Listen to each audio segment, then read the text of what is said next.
kung ano yung Attorney, dahil nag-lapse na yung 30 days, it could be released anytime na, no? Via It will be email. released anytime. Pero syempre, walang advice. So we'll just have to wait. We don't know kung about today or tomorrow. We'll just have to wait. Pero based on the 30-day summary hearing, what are you expecting, attorney, na magiging resolution on the bail petition? Sabi namin, we hope for the best. We just pray. And we'll just wait. So we cannot comment further on that. Pero right now, before 4 p.m., meron na bang arresto sila? Anong arresto? Wala rin eh. So, that's the advice that we got.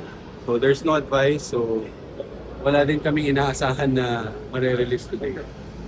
So, we just have to wait talaga. And we continue to pray.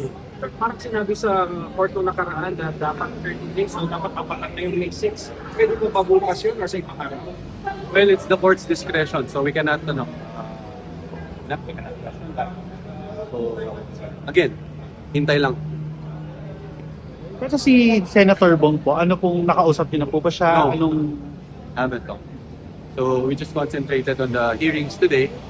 So, wala talaga eh. Kung waiting, talagang ganun talaga.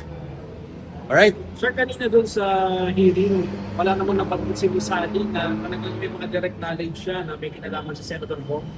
That's correct. Anong tingin niya dun sa testimony niya doon? Well, we'll take it as it is, no? As far as we're concerned, we have been very consistent dun sa position namin na wala naman talagang link sa Senator. And si Ms. Santos, as she had testified during the bail hearing as it is today, consistent naman yung naging testimony as regards. Thank you, attorney.